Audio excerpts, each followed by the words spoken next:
Hey everyone, Warwick's here.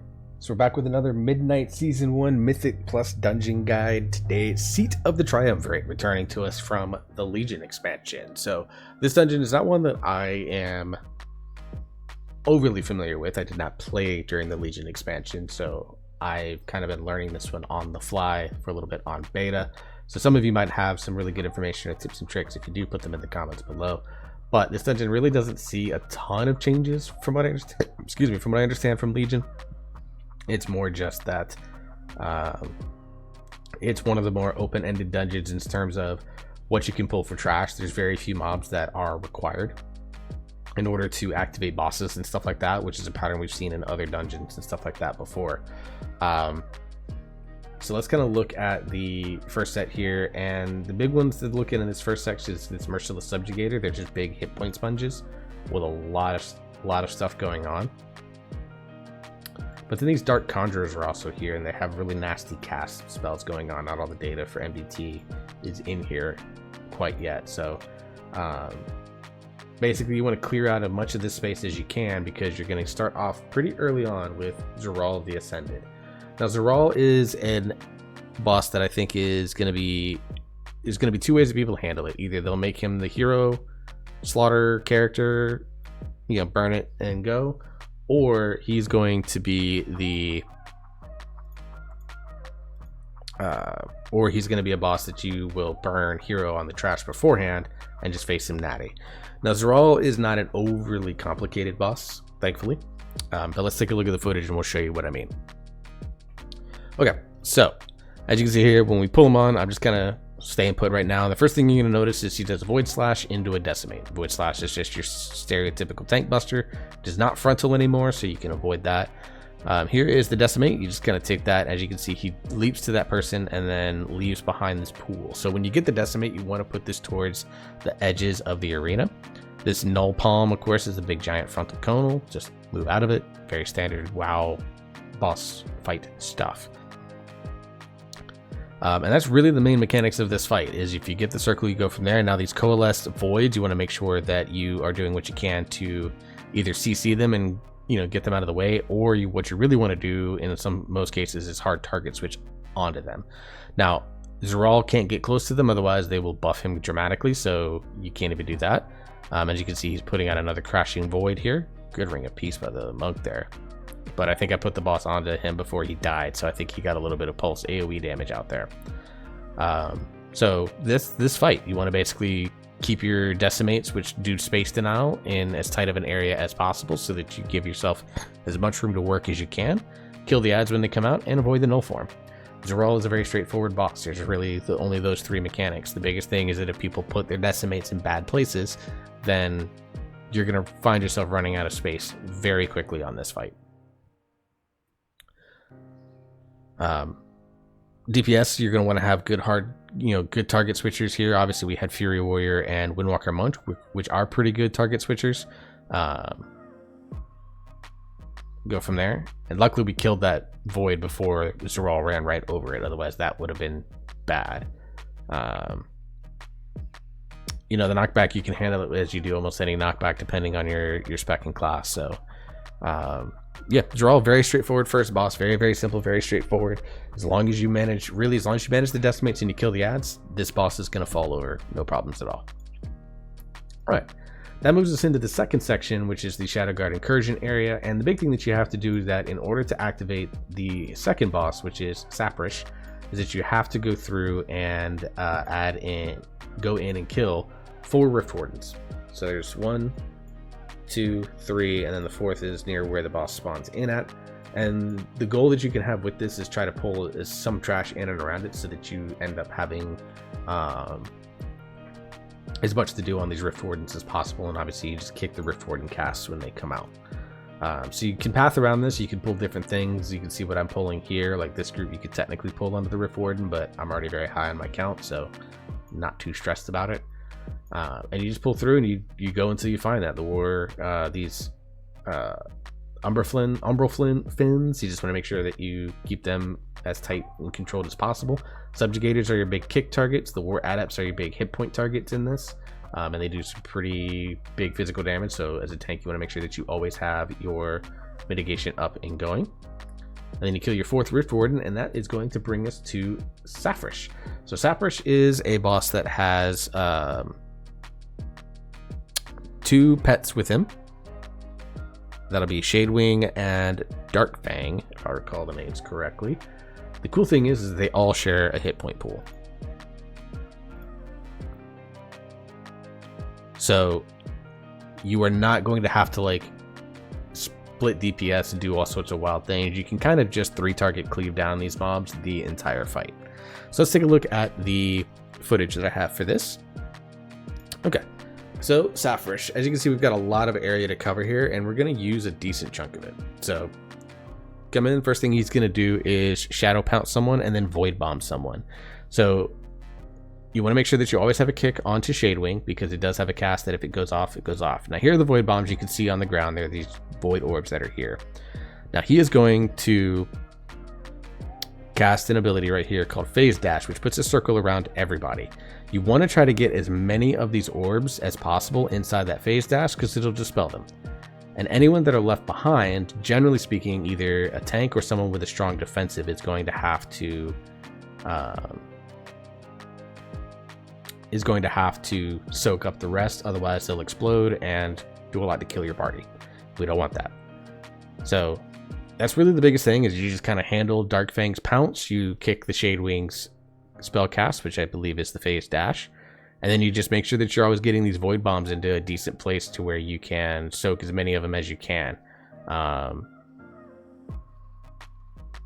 And the ones that you don't soak, and there's going to be cases where you don't necessarily get them all. Like I said, as a tank, you just go and soak them up, not a big deal. You have active mitigation going, and your healer knows to kind of always puts a little bit of extra special attention on you for single target heals if you need to. As you can see, like I said, shared health pool though, so all of these mobs going down at the same time makes it a much more straightforward fight to deal with, rather than if you had to deal with like 3 different health pools and try to make sure that you're clipping them down evenly and stuff like that. So I think that's a really nice, if it's a change at all, I don't recall, but I think it makes this boss's quality of life significantly better. Here I completely fucked the group with how I positioned my Void Bombs, by the way. Don't do what I did. We had 3 left, so the healer went and grabbed 1, I grabbed 2.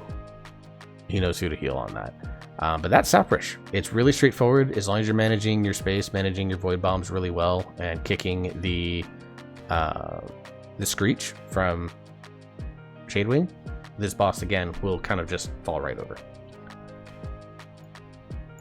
Alright, and then you're going to work on getting the last bit of your trash. So you got these Void Infused Destroyers that you want to grab, some of these guys here, and then you're going to need to clear out this entire area in order to spawn Viceroy in. It's the only boss in this dungeon that you can't attack until mobs are dead. So you kill these Destroyers, you kill the Void Benders, you kill these Grand Shadow Weavers, there's 4 of them.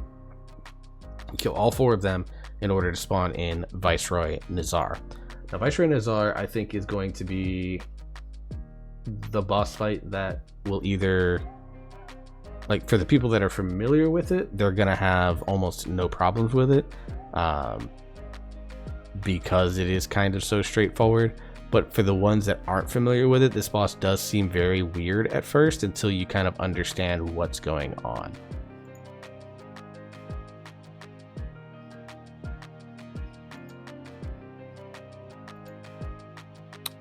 So let me get the footage pulled up here. Apologies.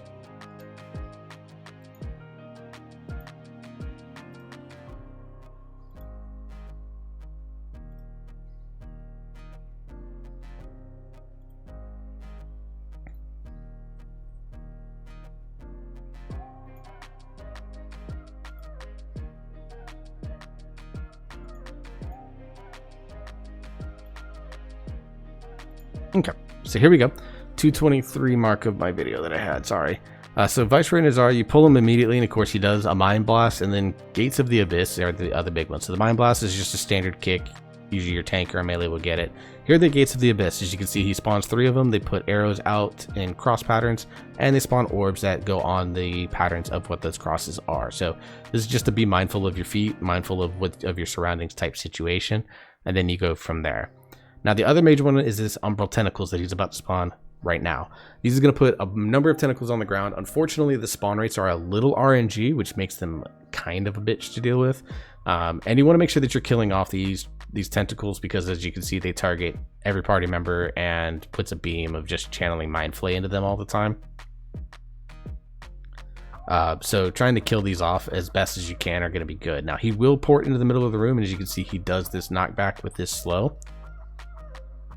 And you can see he puts in the creeping void into the middle of the room. You want to get to the middle of him before the collapsing void goes off, which, I mean, you have plenty of time to do it. Your range can even still attack these tentacles and stuff like that, but you get a lot of free damage off on the Viceroy while you're doing that. And that's where a majority of your damage is going to be. If you're blowing hero on this boss, I would actually recommend that you do it during that suck-in. Once everyone gets in the middle, burn hero, get as much free damage while you're just standing there pushing your buttons as much as possible, rather than trying to manage your movement and stuff like that.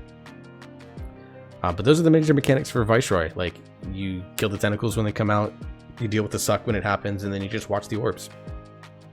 It's a very straightforward fight, very simple overall. But like I said, the first couple of times you do it, it's going to feel like something will kill you and you're not exactly sure.